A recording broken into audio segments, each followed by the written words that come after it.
This episode of the Chris Johnston Show is brought to you by DraftKings Sportsbook. Game on. Week 1 starts now, and every touchdown brings you closer to a payout with DraftKings Sportsbook, an official sports betting partner of the NFL. This isn't just football. It's first touchdown fireworks, anytime touchdown rushes, and live bets that ride every momentum shift. At DraftKings, every play is your next shot to win. Whether you want to bet on the Eagles-Cowboys game to start off the NFL season or Chiefs-Chargers on Friday, they've got it all for you at DraftKings Sportsbook. New customers, this one's for you.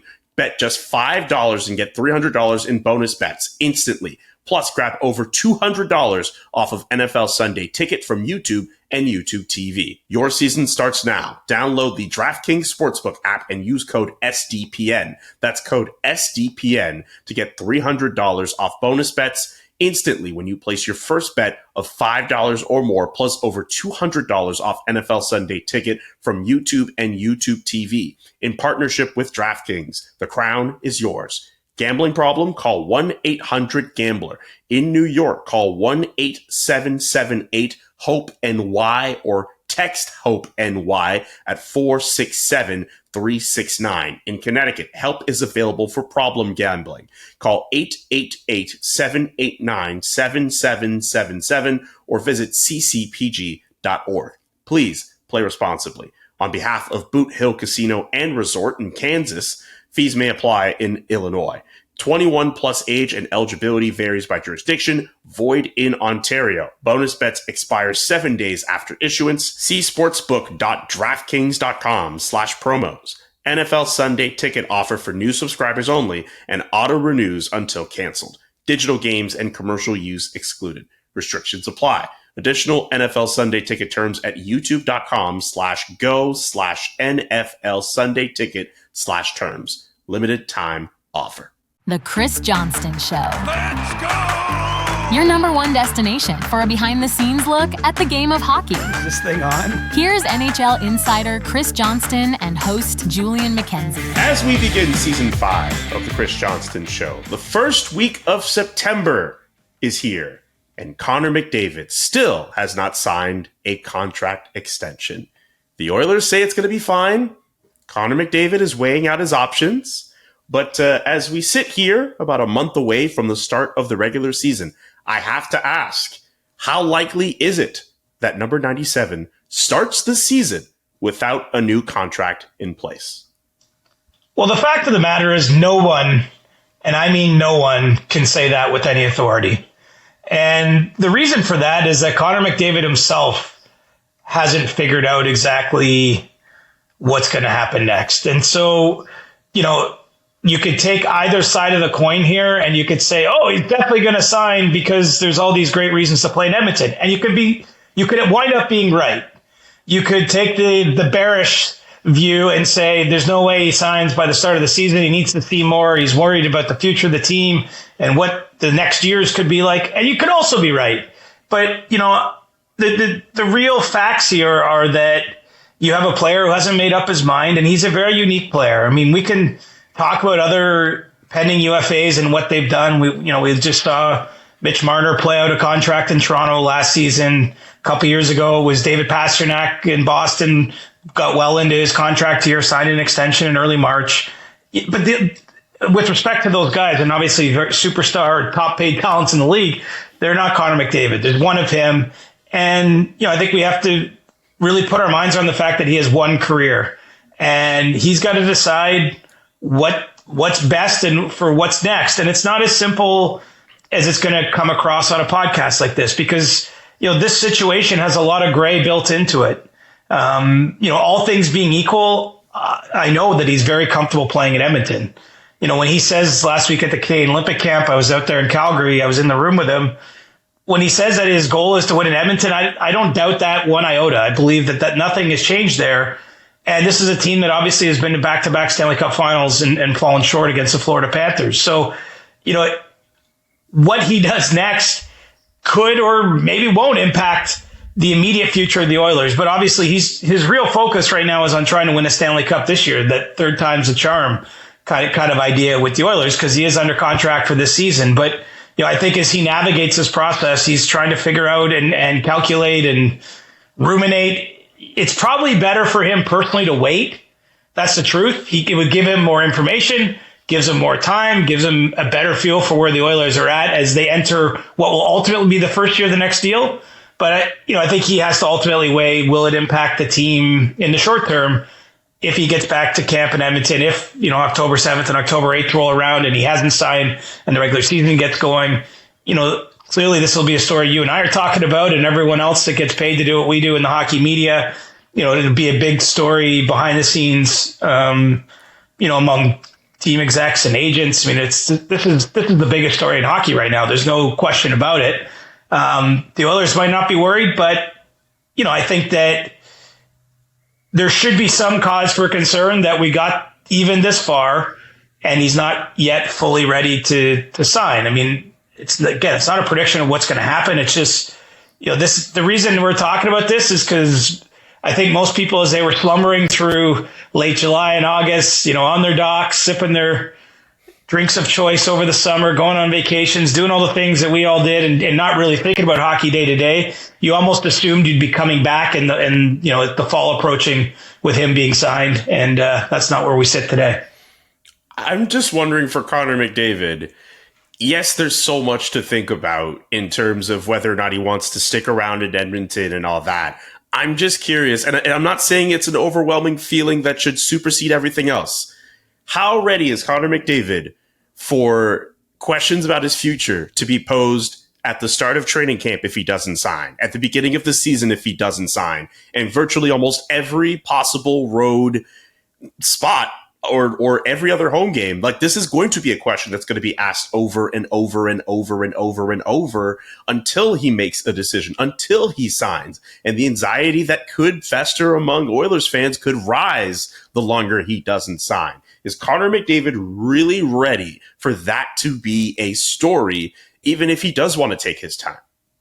Well, I would say he is, because he went to the Olympic camp and made very clear that it's not even a priority for him to sign by the start of the season. That's already the first step down the road you're talking about. Now, obviously, there's going to be more checkpoints, as you correctly point out there. There's going to be lots of other opportunities for reporters to get into this. Even it's not just him being asked. It's obviously going to be, asked of his teammates and people around the organization. There'll be hot takes here and there. We'll start flying the longer it goes. But I do believe he is, because ultimately this is about what's best for him, right? I mean, when you boil it down, what's great about this story, particularly for me, Julian, is there's actually, sometimes you get into these negotiations and there's like a lot of I'm trying to think of the best way to put this. There's a lot of uncertainty built into it. Like, what's going on here is actually really painfully clear. Connor McDavid has said it all many times. He just wants to win. He wants to believe he has a chance to win. We're talking about a legacy player in the NHL who's worried about his own legacy. And, if we're being honest, having, covered the sport these last few seasons, like, the Oilers were a little further from winning the Stanley Cup in 2025 than they were in 2024. Now, they still were within 2 games. I mean, 30 other teams were at home at that point, wishing they were where Edmonton was, with a chance to even have it, to play for it. But, you look at the core members of this team, other than Connor McDavid, Leon Draisaitl, who, got to be said, the fact that he signed for 8 years and is such a good friend of, and, been just such a good running mate on the ice in addition to everything off the ice, that's a positive on the Oilers side of the ledger here. But what isn't a positive is the age attached to most of the other core members of the team and guys that play big minutes. Just on the other side of 30. Look, young in human being years, but if you're Connor McDavid and you're thinking about committing 2, 3, 4 more seasons in addition to this one, or even, I guess, as many as 8, because that's still allowed under the CBA, I think that there is some pause for concern there. And what are you setting yourself up for? I think that really that's where this all hinges. I don't even think there's no more nuance in that. This is a guy who's given a lot of time to this team, who loves it there, who wants to win there, wishes he would have won one of or both of these last 2 cups. Obviously, maybe it's a totally different, I think it would be a totally different triangulation of what he would be looking at now. But he didn't have that. They went pretty high and fell just a little short. And it's like, are they coming down now? And so that's really what it is. I guess what's going to frustrate us as we try to analyze and pick through this is really it comes down to what he decides and what his family thinks is important, is which, in terms of timing and in terms of what happens. And so really the rest we can do is just sit back and sort of wait and watch. But I can tell you at this point in time, there's been it's not really like terms are being thrown around. It's nothing like that. It literally is Connor McDavid sitting back, assessing the situation, taking in whatever information he wants to take in. And perhaps that will, it appears is going to include at minimum, arriving at camp. Obviously they're going through the captain's skates now in Edmonton. So the informal skates are underway there with McDavid and his teammates, and just sort of, I guess, see where things are at. And I don't think there's a whole lot, quite frankly, the organization can do other than what they would already be trying to do, which is build the absolute best roster, put together a team that can get over the hump and win the cup. And so, it could be a long waiting game here. That's the sense I'm getting. This could take a while, but that's not a prediction or any proclamation that it's going to be done on this date. For some reason, a lot of people have focused on that. It's going to be done on this date. Trust me, nobody knows that date, not even the guy who's making the decision. That's Connor McDavid. So I know there's a lot of uncertainty. The next thing I have to wonder is if Connor signs an extension. I know in the summer when we talked about it, there was the idea that maybe it would be a shorter term deal. Is that still something that Connor's considering, or is that something we have to throw out entirely? I don't think you have to throw it out entirely. I mean, handicapping it, I think that's most likely the route you're looking at. Now, short term could still be 4 years. So, we would be talking in that, if that's the outcome, that would be 5 more years of control for him with the Oilers, which is a long time. What if he was being selfish? Do you know what he could do? He could sign an 8-year deal for $19.1 million. That's the maximum allowable right now. That's what, $153 million, I think, give or take. The easy thing, quite honestly, would be doing that.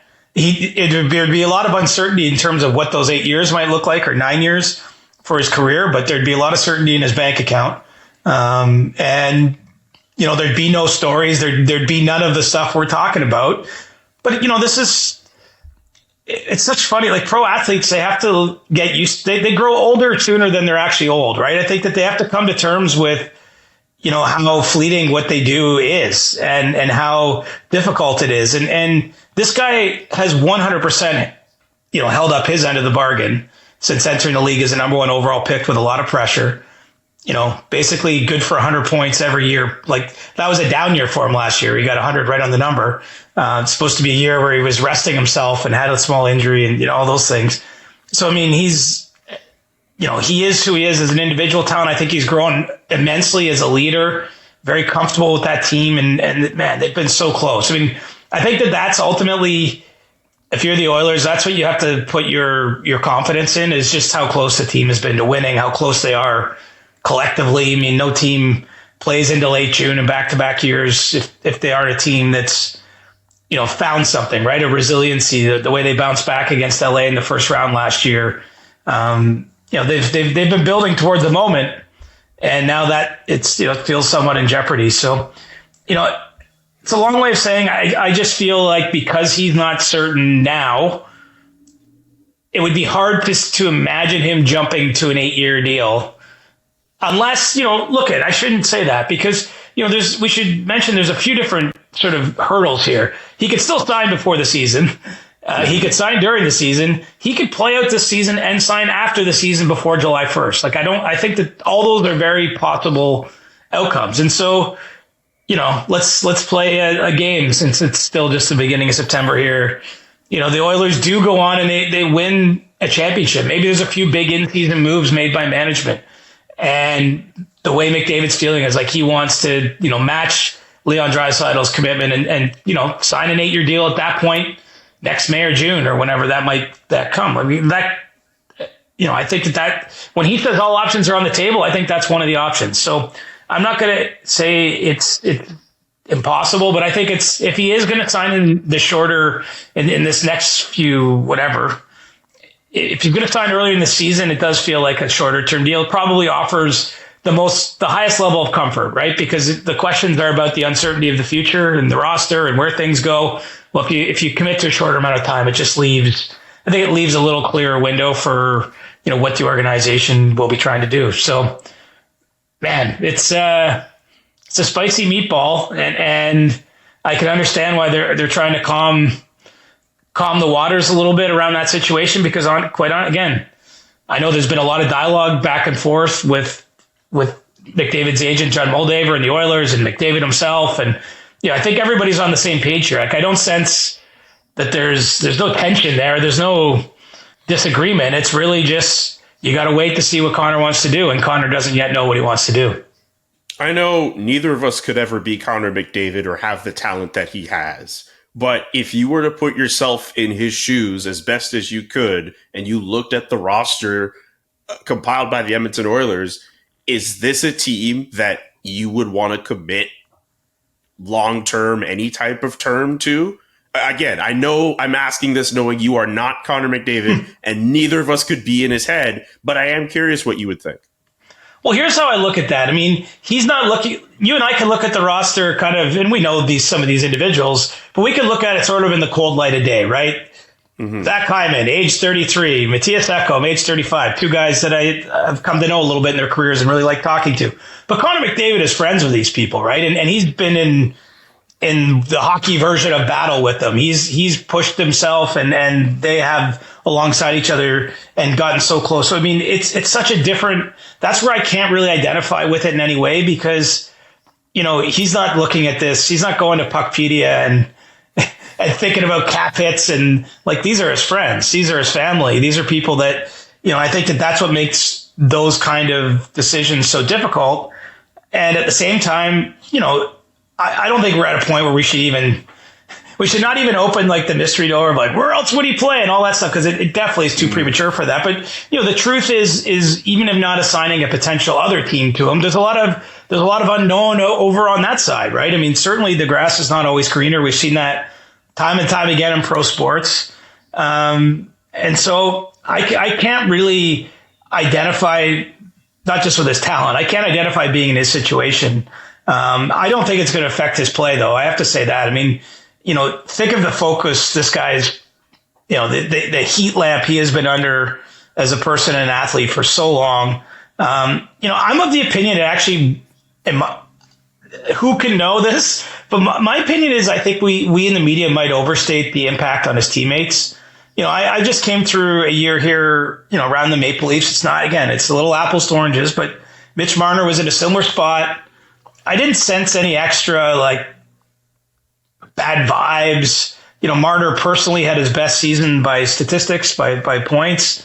The team did win a playoff series. Obviously, they lost the game 7 in round 2, but like, I didn't see any, other than they obviously would have liked to go out on a winning note with him. Like, I didn't sense it causing anything behind the scene. Now, I'm fully willing to admit that it's a different animal entirely with McDavid and what he means. I mean, to the Oilers, the fact that maybe it's an Olympic year, I don't know if that puts less or more attention on him, but obviously he's going to be a key part of Team Canada when they go to Milan in February. So, I do think that part of this story might be overstated if he chooses to go into the year, but we won't know until we see it. We won't know until, if they lose 3 games in the first 2 weeks of the season, is everyone using that as a crutch, right? Is that a talking point? I mean, those are the tough things to kind of know until you get into the live action.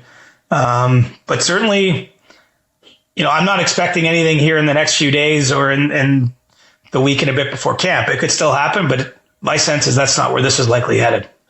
So with McDavid's situation being what it is there like a domino effect to come? I mean, there are other pending UFAs also to be thought of. Kirill Kaprizov needs to get paid. Jack Eichel also needs to get paid. I wonder how much of those situations will depend upon what's happening with Connor McDavid. It's a good point. It's definitely a factor. I'm not going to say that either of those players wouldn't sign an extension without seeing a McDavid extension, but if you're in their shoes, this I can say pretty confidently, you'd prefer to know his number, right? Because we are in this moment where the cap's going to $95.5 million this season. It's going to $104 million the year after, which is when the first years of all those players' contracts would kick in. It's pretty clearly the bar is going to be reset here. You have the best player in the world having a chance at a contract. And, if there's a difference between what those players could probably ask for. What if McDavid takes, say, $16 million, which would still, of course, move the bar up significantly from the $14 million Draisaitl has right now. That's the highest AAV in the league as of this recording.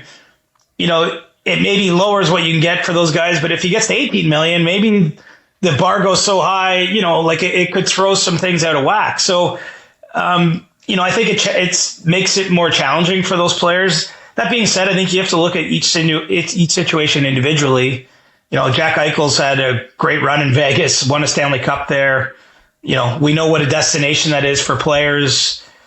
He just saw Mitch Marner come in as his new teammate, $12 million AAV on an 8-year deal.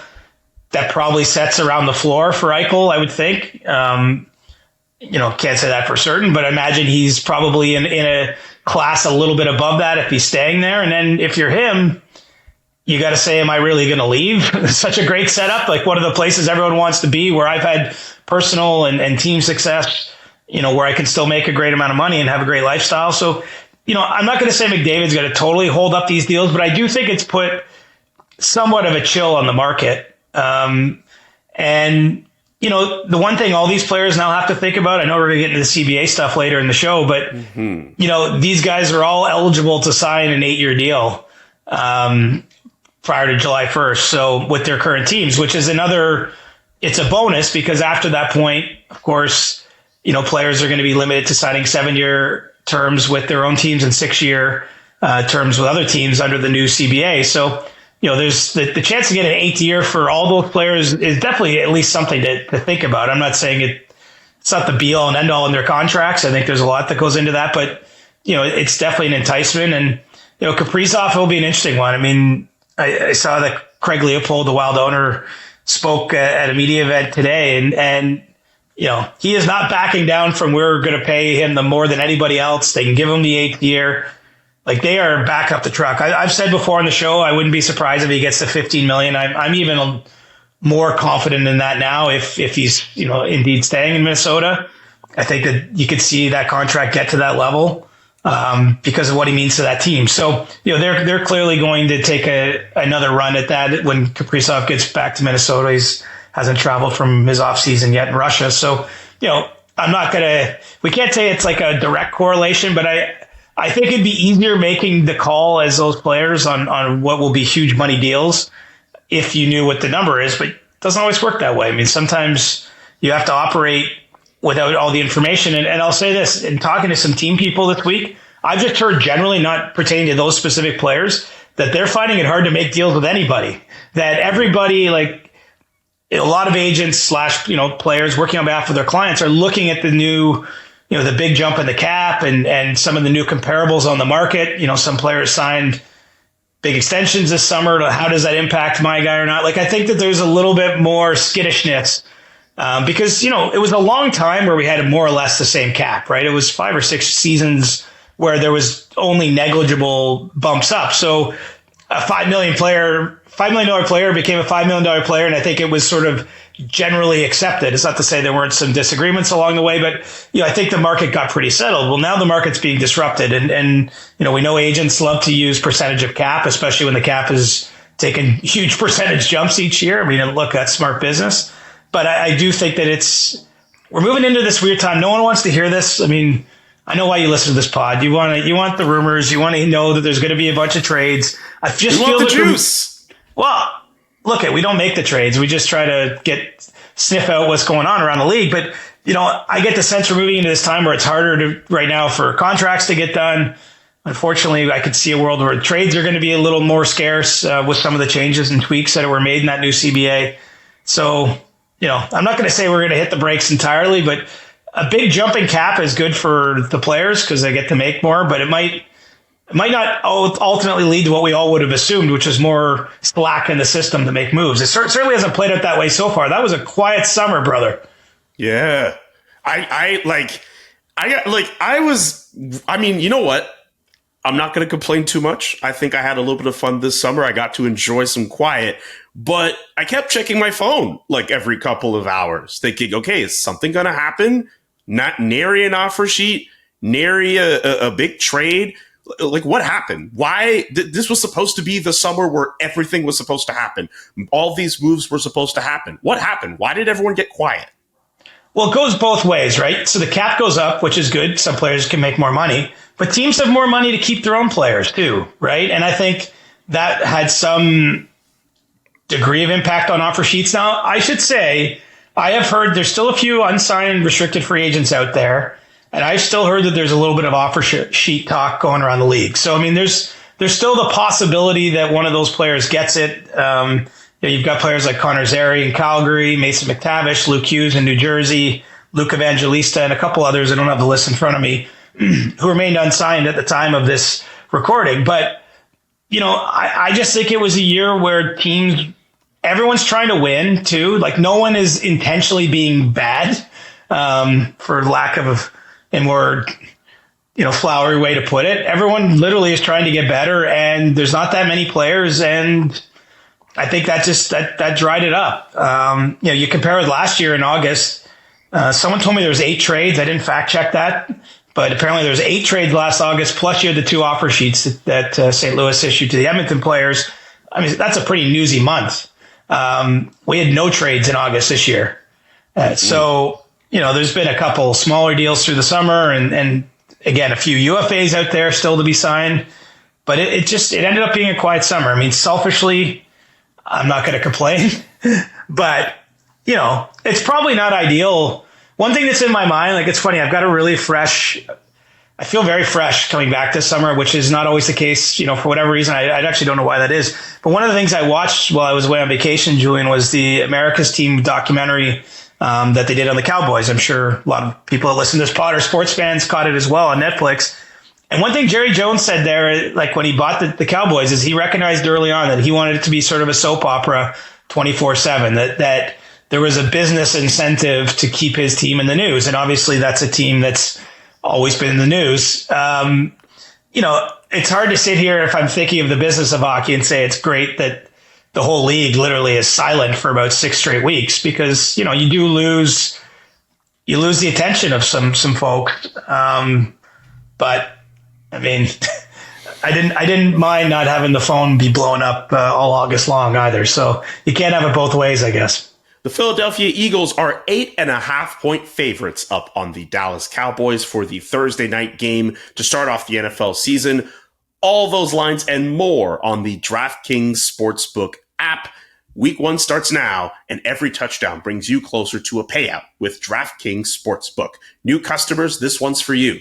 Bet just $5 and get $300 in bonus bets instantly. Plus, grab over $200 off NFL Sunday Ticket from YouTube and YouTube TV. Your season starts now. Download the DraftKings Sportsbook app and use code SDPN. That's code SDPN to get $300 in bonus bets instantly when you place your first bet of $5 or more, plus over $200 off NFL Sunday Ticket from YouTube and YouTube TV. In partnership with In partnership with DraftKings, the crown is yours.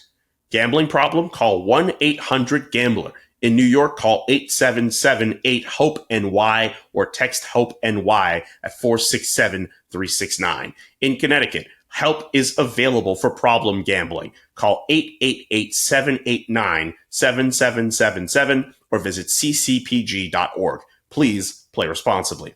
On behalf of Boot Hill Casino and Resort in Kansas, fees may apply in Illinois. 21 plus age and eligibility varies by jurisdiction. Void in Ontario. Bonus bets expire 7 days after issuance. See sportsbook.draftkings.com/promos. NFL Sunday Ticket offer for new subscribers only and auto renews until canceled. Digital games and commercial use excluded. Restrictions apply. Additional NFL Sunday Ticket terms at youtube.com/go/NFL Sunday Ticket/terms. A limited time offer. I think this is actually a pretty good segue into CBA talk about some of the changes to come that are essentially being fast tracked. Particularly the big one that everyone's focusing on is the fact that a playoff salary cap will be in place and teams will need to ice a cap compliant roster of 20 skaters for each playoff game, doing basically just the LTIR kind of loophole that's in place. That's their way of dealing with it. But a big takeaway, a big reaction I've heard from people on this is that the idea of making trades it might be a little bit harder accommodating players onto rosters that maybe you would only have to worry about accommodating a portion of their salary versus the entire thing. Completely different story now. Like, at a time when we just went through an offseason where everything was basically quiet and there were all these opportunities for teams to make moves, and now these provisions come in where it might make it a little more difficult for teams to make some moves. I don't know if I'm that encouraged by it unless something changes. Yeah, I mean, I think that's a fair reaction. This is a funny CBA, right? It got done basically towards the end of our last season in late June, amid free agency and everything else that was going on. So we probably didn't dig into it too deeply other than to say it was done. You know, the beauty of it is it's done a full year out from, you know, the expiry of the current agreement, which is September 15th, 2026.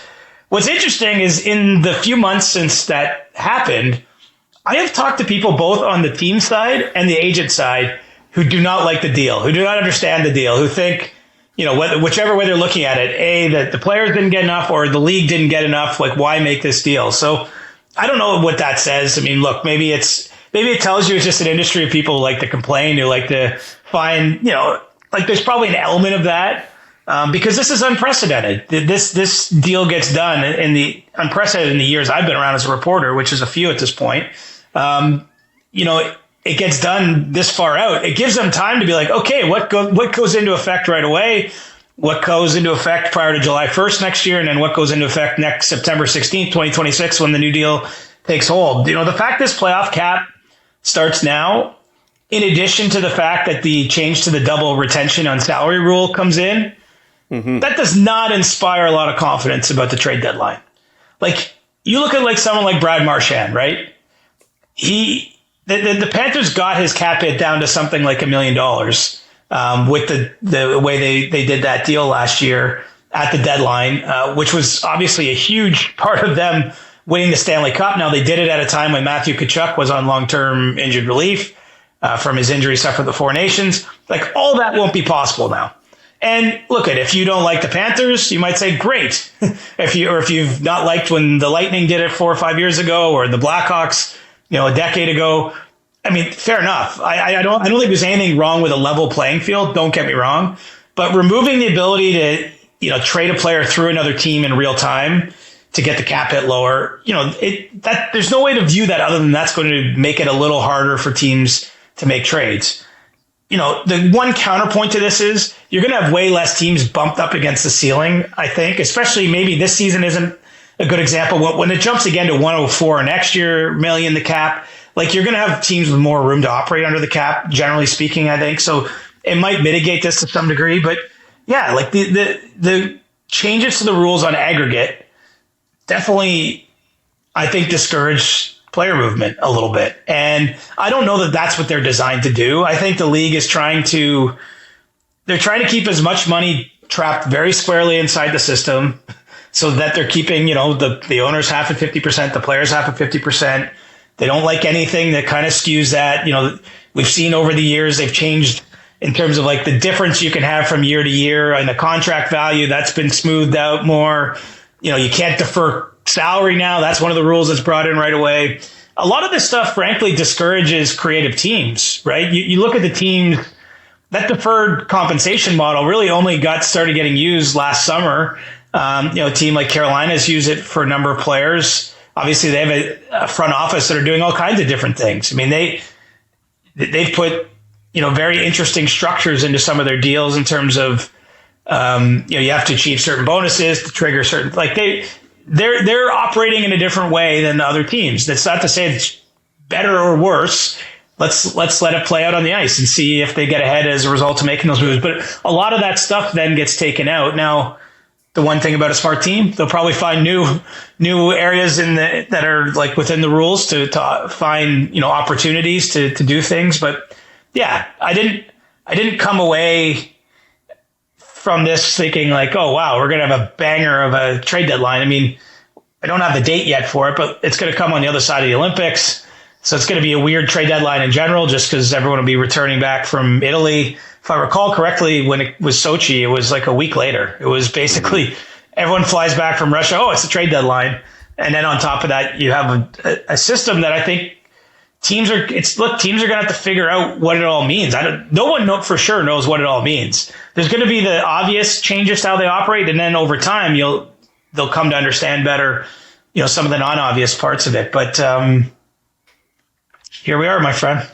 Man, I'm curious though. Even if we're not expecting a lot of trade activity, what do you do if you're a team like Vegas and you're Florida and you are over the cap? And like, do you still have to be in a position where you're like, man, we got to find a way to offload some guys to be cap compliant? Like, I'm curious if that might still prompt them to do something, whether now or whether in season or at the deadline. I'm curious how those teams will react.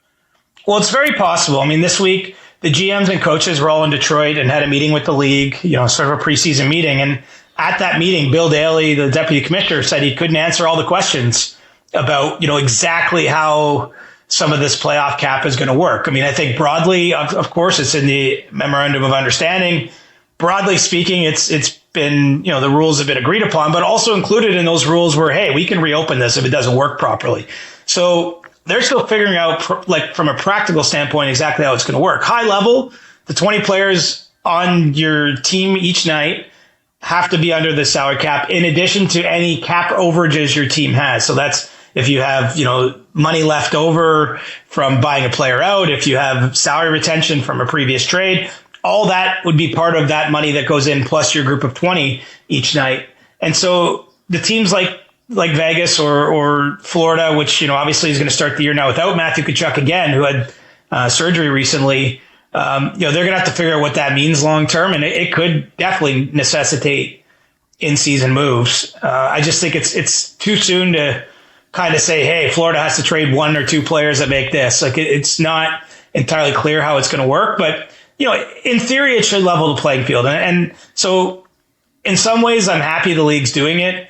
It's going to, but you know what? There's the law of unintended consequences, my friend. I mean, just to give you an example, next year in the playoffs, teams are going to have to submit their roster at least 5 hours before game time. Obviously, the one thing the playoffs are known for, right? Game time decisions is going to be always going to be, is this player in or out? Because players get injured a lot in the playoffs, but they try to play through it. It's going to open up a can of worms. I'm just telling you, some clerical error is going to get made at some point that's going to keep a player out of the lineup. Or, in fact, it could just be that, like, a $3 million player, call it, a team just doesn't have room for that player in their lineup that night for any, number of reasons, and they just have to, play a league minimum person instead. The point is expect some degree of, I don't know if chaos is probably strong, but expect some degree of, like, oh my God, what's happening before big playoff games next year. I mean, whatever the capologists for each team are making, they should all get a raise as a result of these changes, because there's a lot more being put on their plate. And that's in some ways, I think, why the league was a bit slow to do this, because it's not a small, it was a lot easier when you just got to the last day of the regular season. You're like, all right, no cap for the playoffs. Everybody just play your rosters. But, I think we got to a point, of course, a lot of teams were using it. A lot of teams didn't like it. A lot of teams were winning with, basically rosters that they couldn't have iced in the regular season. So, ultimately it's led us to the place that everyone wants this system instead. I am very much with you on the possibility and likelihood of errors for teams. And I still think, I wrote this in our group chat, I still think some team, particularly a Canadian team, because that's how these things just, maybe it doesn't always go this way, but I think some Canadian team is going to get screwed by this, and everyone who complained about Vegas and Tampa and Florida taking advantage of these rules, it's going to affect someone negatively. Maybe this is just Murphy's Law, or I don't know, maybe I'm just being negative about it. I'm just bracing myself for this to affect some team negatively. And then we're all like, well, man, weren't these rules supposed to make this a level playing field? And when some team can't ice a $5 million player because of some error, or just the salary cap can't fit that way, we're all going to look at this and be like, oh, man, this sucks. So you're saying it'll be like just desserts for those that have, like, been whining about this? Certain fan bases have focused on this more than others. I don't want to say just desserts. I don't want to say just desserts, because then that makes it look like I'm like, oh, well, sucks to be you for complaining. I don't want to say just desserts. I'm more looking at it as, like, people complained about this so much, so the negative might happen. Maybe I'm just being cynical. Maybe that's just me just expecting something bad to happen. Or hey, maybe it'll happen to Vegas and then people will dump on Vegas. Not that I want it to happen to Vegas, but there are people who would. I'm not saying I would. I could care less, but there are people who would. Imagine it happens in a Game 7. Imagine it happens with a difference-making player. But look, if rules are in place, like they have to be followed. I mean, what Vegas and what Tampa and what Toronto and Florida and all these teams that have entered the playoffs in the last number of years with players on LTI that they later activated, they were all playing within the rules. As much as some people didn't like the spirit of it or what have you, they didn't do anything wrong at the time. But now those rules have changed, and there will be unintended consequences. That's the only prediction I will make with certainty on today's show, is that there's going to be something that comes out of this and no one exactly contemplated fully, and it's going to cause a headache in one of the biggest games of the season. Before I get to Leafs Corner, yay or nay on a rule change in the upcoming CBA that I know has been in your brain? I'm kidding. The dress code removal, yay or nay? Yay. Okay. Yay. I mean, I think society at large has kind of gone that way. We like live in far more of a work from home culture, right? I mean, look at you, and I'm in a t-shirt right now and a hat. Looks like you got a hoodie and hat on. Hoodie and hat on for sure. We're technically working right now. I mean, I think, in all seriousness, like I think life has turned more casual. Why should the players be any different? And yeah, look at there's also the marketing aspect and all the stuff I don't even have to go down, but is very real that there's an opportunity there for players to show personality, for fans to get interested in different things. I don't see any compelling reason to stick to the shirt and tie rule because, frankly, even with my TV work, I wear a shirt and tie less than I ever have in my entire adult life, I'd say, these days. Your fits on TSN, by the way. I do. I had to wear one last week, though. I was excited to go to the Olympic camp in Calgary, but I will say it was big time back to school vibes for me, like having to put a suit on again, seeing so many familiar faces, but the small talk, having to write a couple stories, do some TV hits. I was like, oh man, I mean, it's using this part of the brain that had been shut off for a few weeks, but it was good to be out there. It was actually a fun event. The one thing I'll say about the dress code, I asked Brady Tkachuk about it earlier on Wednesday, and he's only one man, but hearing his answer, knowing that like, hey, I'm an NHL player, got millions of dollars, and I think he'll still stick with wearing a suit, and maybe he might not wear a tie. I wonder if there's just going to be just a significant faction of players who are just going to be like, whatever, I'm still going to wear a suit and tie because that's the thing you're supposed to do in that environment. Like I don't habit. Yeah, right. Like out of habit, right? And I've already seen people, like just fans, be like, "Oh, well, hockey's a sport where I expect people to wear suits and ties, and that's where kids will look at people like role models." And I'm like, should you be looking at hockey players for role models on how to wear a suit and tie? Like, anyway, I shouldn't judge, but like that's how I feel. Do you know what the beauty is, though? Is you can still wear the suit and tie, or you can go, full casual street clothes. Like I think that there is a stipulation. I don't have it in front of me, but it basically, like, you can't just wear anything. Like, I don't think you can show up in like ripped jeans and no shirt. Sort of like it's like your convenience store at the end of the street. Like, no shoes, no shirt, no service. Like, there's a certain like minimum level of standard you have to be dressed to. But what's beautiful, I think, is it's self-expression.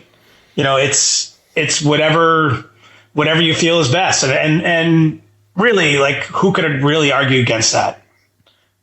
You're right, but like I also know what sport we cover, and if it gets to a point where enough people stay traditional and maybe like one or two people go maybe a little closer to Russell Westbrook in the NBA, we're going to end up singling out those people. And I don't know. I don't know if I'm going to like how some of those guys might get singled out. I think there's a golden opportunity for people to express themselves differently.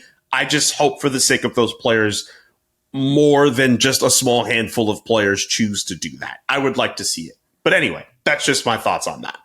Do you know what's funny? I had a chance to chat with Tom Wilson at the Canadian Olympic camp, and we were talking about the Capitals having such a great season last year.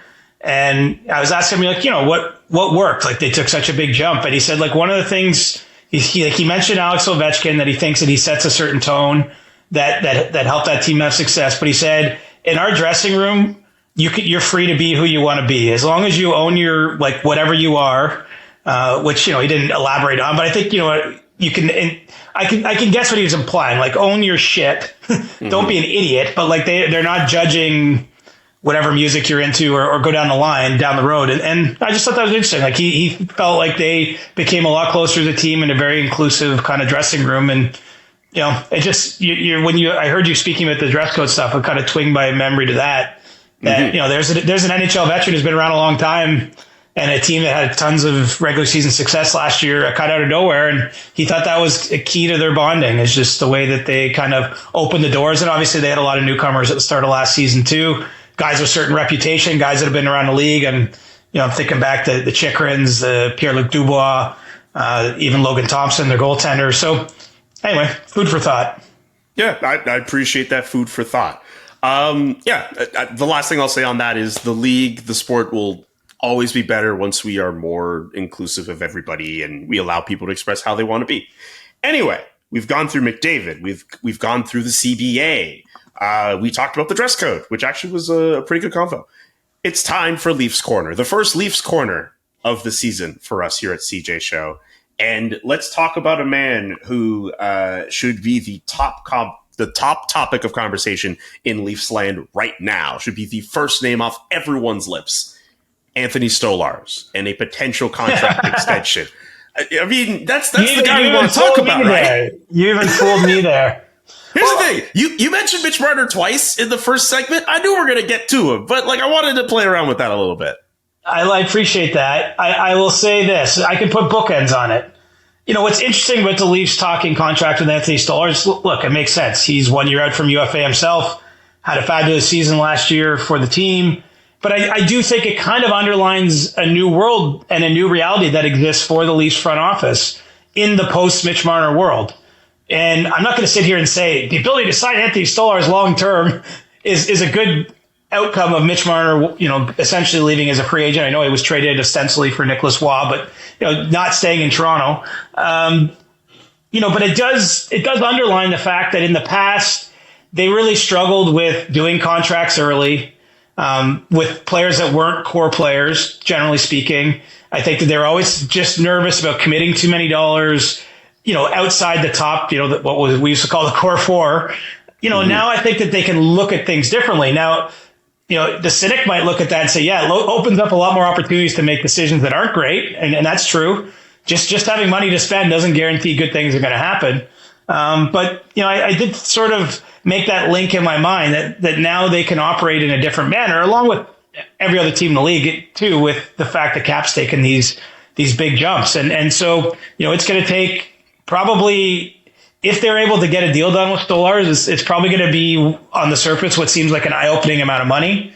Let's remember, when he signed in Toronto last summer, it was a headline. Everything's a headline around the Leafs, but it wasn't like a major story. But because of, he's been a career backup and he'd played the previous season with the Florida Panthers, won a Stanley Cup, but he was out there doing the practice reps while Sergei Bobrovsky was handling the games in that Cup run.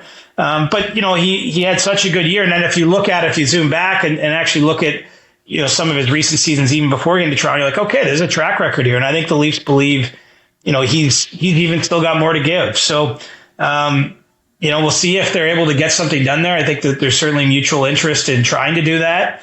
And we're in that brave new world I mentioned earlier. It's hard to come up with contract numbers if you're always worried if you're out first, if you're out ahead making these calls, that maybe you're going to look back and not love the deal. But, someone like Stolarz has been through a lot of injuries, had a knee issue last year too during the season.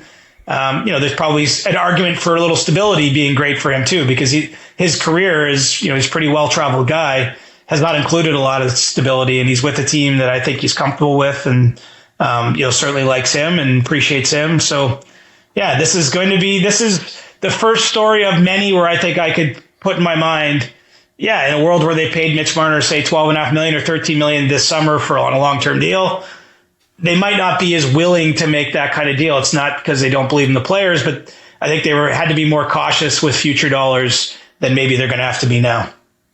Too soon to throw out a potential term and dollars for Anthony Stolarz? Yeah, I don't have a good handle on that at this point, but he's an older goaltender, so I don't think it'll be too long term. But the Leafs really like their tandem. I mean, they have Joseph Woll locked up. They signed Dennis Hildeby actually to a 3-year extension just this week. He's kind of their third goalie at the moment, but I think someone they believe could have NHL potential if in a pinch or if the situation requires it. And let's face it, with goaltending, who knows? I mean, the truth today isn't the truth tomorrow at that position. So, I think that they're in a really good spot, and they're going to see if they can get something done here. And, if not, it doesn't mean it can't happen further down the road. But, it's pretty hard if you're a player in this sport as finicky as this one, or as difficult and competitive, and where your sort of fortunes can rise and fall to pass up on the chance to get some security. And I think that's what's being extended his way now. So what do you generally think of this Leafs roster post Mitch Marner? They were able to make some additions throughout the offseason, guys like Dakota Joshua coming to mind, Matthias Michelli coming to mind as well. I am saying his name right. Matthias, do you actually pronounce it Michelli, or is it, I think it is that. I think it is that as well, but I can't say it with, I'm just going off of vibes. I'm not going off of knowledge on that one. So okay, well, I'm sure the group chat will fact check me. But the point is, and we have to mention Nicolas Roy as well, who was on the other side of that Marner trade, but a handful of newcomers on that Leafs roster. What do you think of this roster, at least on paper, post Mitch Marner? It feels like an evolution forward, and some might view it as backward, but more in the Craig Berube style of hockey, which I think that they did certainly adopt last season. But, they're getting a little bigger at some of those. I'm looking sort of at what'll be the bottom six of this team. And we're still got to see how the lines shake out and everything. But, adding certain elements maybe they didn't have as much of in the past with Waugh and Dakota Joshua. I think, plus you add in they traded for Scott Lott at the end of last season. They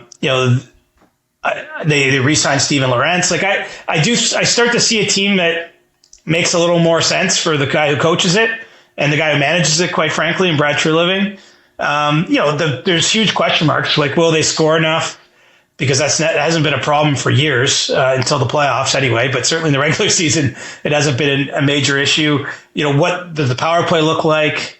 I think that some people might be sleeping on the fact that Austin Matthews, by his standards, had an off season last year and by all accounts is ready to kind of kick it up back to his normal pace, which is probably 50 to 60 goals, which it will be needed, right? It's going to be certainly a team that I'm not saying is going to struggle to score, because you still have Nylander and Tavares, and like there's still elements there. I think Matthew Nyes, low key is ready to take another step forward. So, I'm just fascinated to see how it all fits together, because it's the first significant change in a long time. Every team and every roster changes from year to year, but the Leafs have been built around 4 players for 7 seasons. Since John Tavares signed as a free agent. So, this is the first chance to look at life a different way. And they're definitely going to miss Marner on some nights. They're definitely going to miss aspects of his creativity. I think, the fact that he's just a forward, like he played top penalty kill, top line, and top shorthanded minutes. So, the guys who do that as forwards in the league are very few and far between already. And so, I don't want to just, push off. Like there's no replacing that, right? And so they have to reimagine what they are. How they get the job done changes when you lose a singular force that's that impactful.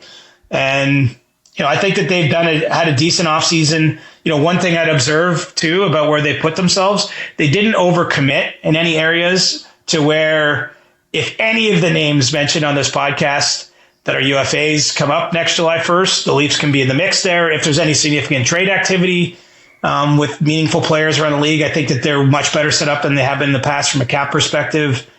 Maybe not an asset perspective to make those deals, but from a cap perspective, like they're entering a new phase and they have to find a way to try to win without a guy who had 106 points. So It's not going to be easy, but if the goaltending, which seems like a big if, returns to where it was, like their blue line's pretty good. Like this is still a quality team. I don't know if they're a cup contender though. I mean, we have to. I reserve the right to have to see what happens over the early parts of the season, but I think that's what's interesting. Honestly, I think it's the breath of fresh air they needed in some ways.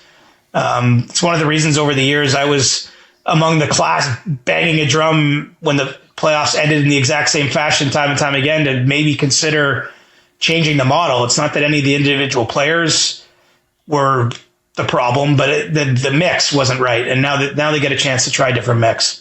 This still looks like a top 3 team in the Atlantic Division to me, just with the star players. They still have the goaltending playing the way that it has. And I do like what Brad Treliving's been able to do on defense, getting some bigger players and making them tough to play against, at least off of what I was able to see in the playoffs. I still see this as a playoff team, a top 3 team in that division. Like I think some of the teams below them, like in Ottawa or Montreal, I think they got a little bit better in the offseason, but not so much better that I think they could finish above Toronto in the regular season anyway.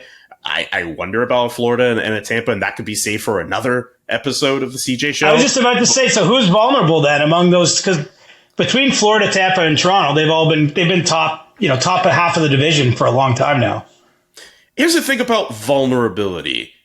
I don't see Florida as vulnerable, but I definitely have them, and I feel this way about so many contending teams in almost any sport.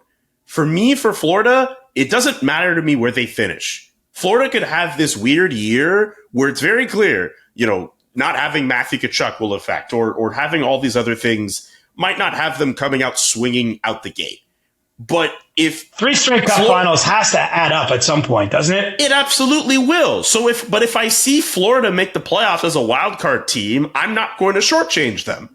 I think they've earned the benefit of the doubt as a top team in this league, that even if they have if they have to start on the road in the playoffs, I could still pick them to win multiple series. Like I look at them as a team that the regular season for them, like that's small fries in side order for them. It's at this point, it doesn't matter where they end up, but I still think they're also still really damn good, that they could still be a top 3 team in the regular season. Tampa, I have a lot of questions about because they've had some good regular seasons in the last few years, and it just hasn't worked out for them with getting out of the playoffs.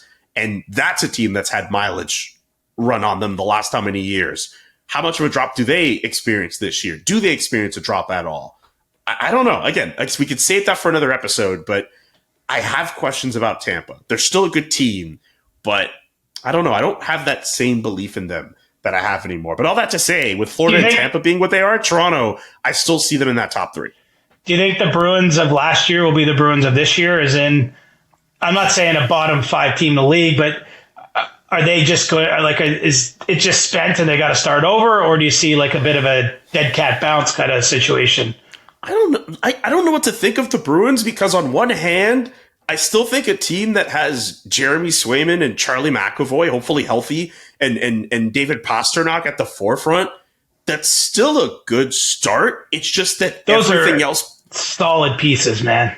Those are solid pieces for any team in the National Hockey League. It's just they had such a bad year last year. And if you look at the point totals from David Pastrnak, and then you look at Elias Lindholm right after him, like there was such a distinct drop off in point tallies. But I don't know if they're going to be that bad again. I just don't know if they're going to be a playoff team this year. And plus, they're going to have change. I mean, Marco Sturm's taking over as head coach. I mean, we'll see how he is in his first year on the job in that position. But like, I don't know if the Bruins are so bad that they're going to be at the bottom of the division. I just don't know if they're good enough to be a playoff team yet. But again, those players at the top, like you put them on any other team, we're looking at them and we're thinking, well, damn, that's a good big 3 to have. If this was a stock game, I would be betting on them to trend up.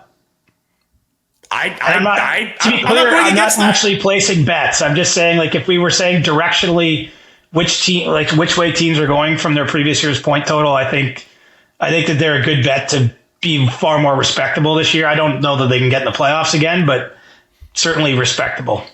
Yeah, I just can't see them being as awful as they were last year. But that's That's just me with that. A lot went wrong off the ice. The Swayman negotiation started things the wrong way. You know, they have a coach firing, and then you trade away like some of the absolute heartbeats of your team. Like, I'm not saying those were bad trades. You started the rebuild in a sense, but like trading the Coils and Marchands and, you know, guys that have been around, like you're taking, you know, Brandon Carlo, you're taking some of the life out of the room in the short term. So whereas now I think, you know, it's not like they replaced all those players, but it's gonna be a different feel, and they have something to prove now too, a little chip. I agree with you on that. Before we officially round off Leafs Corner, would you like to take a stab at reacting to how Mitch Marner has been the topic of conversation the last few days, particularly in his exit interview with Mark Masters? I know the SDP has handled that, but I'm giving you the floor to speak your piece. What I'll say is I saw Mitch in Calgary at the Olympic camp. He seems like there's a weight off his shoulders. You know, I think this is going to be really good for him and his family. You know, he's actually moved now since down to Vegas and starts his new life there with a new baby. You know, exciting time in him and his family's life. And he's going to be a long way away from here, which is probably good for him. And frankly, it's probably good for the Leafs in some ways. Not so much on the ice, but just all the stuff that's hung around the air is going to clear. So, you know, I'm sorry. I don't have any hot takes. I'm sorry to hear what he was dealing with. Of course, I'd, you know, heard some of that stuff over time or was aware of some of the things that he discussed in that interview with Mark. But I just think, if anything, I'm not here to say who's right, who's wrong, and all this, like, it's sort of, I haven't liked the way it's all this mudslinging that's come out of it, but I think it does underline why a fresh start was probably best all around. Because I will point out the Leafs have players on their team who take the subway to work, who live and exist quite comfortably in Toronto, who aren't subjected to those sorts of things. Like, it was just time, man. I mean, in theory, the way you draw it up and imagine it, it's like, oh, hometown kid drafted to one of the most hockey passionate markets in the world, just as the team gets good. And, oh, it turns out he's amazing and it should be great. But the reality is, you know, life can get messy and complicated. And I think Mitch's life is going to get a little simpler. And I think the Leafs are going to have to learn to live without him as a player. But, you know, maybe just removing some of this element around the team. Who knows? I don't know if it now gets shifted onto another player or players. Like, you know, there's just a lot of disappointment that's built up in Toronto, right? It's, as much as it's a punchline, this team has made the playoffs, 9 straight years? And twice only to the second round and not beyond it. And all the Game 7 losses and all the things, if you're a devoted hockey fan, you probably are aware of. But, you know, that does build up over time. It builds a frustration. I think it actually, weirdly for the Leafs, it's built a challenge in their own market where they have to kind of, even though they've been a top team in the league basically that entire time, not getting over the hump it creates kind of a strange environment around the team. And now they got to try to extinguish that. And I think it gets a little easier, not because I think Mitch specifically was a problem, but now something's different, right? It's like opening the windows, fresh air is blowing through. But let's face it, camp doesn't open for 2 weeks. First game isn't for almost 4 weeks. There's going to be some controversy again soon with somebody else. That's just how it goes. I mean, look, it's a passionate hockey market. I told you, I watched the America's Team documentary. There's a lot of stuff in there that reminds me of being around the Leafs, like just the way that fans care, the way the media does its job, the way the stresses it puts on everyone from ownership to GMs to players. Like, it's all like that's part of it when you're in that kind of place. And Toronto definitely is that kind of place in the NHL. Is the America's Team documentary the best film or documentary you've watched this year? I'd say so. As noted, 100%ers will know it's not because I've watched nearly everything. But, you know, I'm a Cowboys fan too. So for me, it was part like cool history lesson, like awesome to see all the old footage they had, but also just it's very unusual to see an organization kind of lay it all out there the way they did, like warts and all. Like this was not, sure, they talked about the Cowboys winning 3 Super Bowls in the 90s, but they also talked about the owner feuding with a coach and the star running back missing 2 games in a, you know, contract dispute and, you know, all sorts of other things along the way. Like they, you know, the fact that Jerry Jones got in a lawsuit with the NFL, I actually didn't even remember that as an example. So for me, it was the most interesting because it ticked a whole bunch of boxes as a fan and someone who loves the sport. It was epic, though. I watched it, I think, in 2 or 3 days. I binged that thing. Okay, I'm adding that to my list. I'm on a documentary kick myself, so I'll add that to my list. And I know we've run long, so you can go quick on this final topic. I just want one more thing. Give me the latest on Carey Price. Carey Price, the Montreal Canadiens goaltender, I know he hasn't played since the 2022 season, just had the $5.5 million signing bonus given to him. Some reports swirling that his time with the organization could still come to an end. Some teams out there who could be interested. What do you know on that situation? Yeah, it's likely he's traded. It would come with some cap benefits for the team.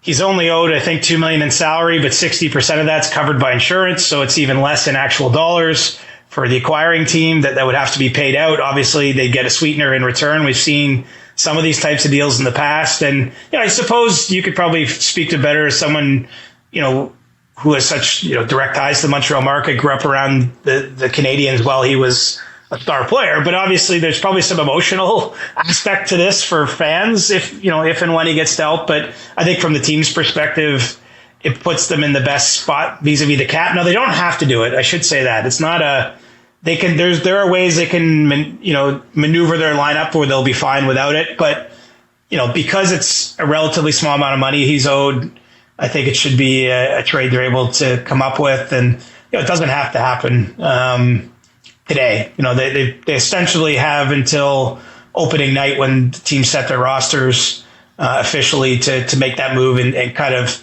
accrue the best benefits from it. So there's still a couple weeks here where they have to figure out what the best deal is. And could that be it for them in terms of potential movement? Could they be looking for anything else?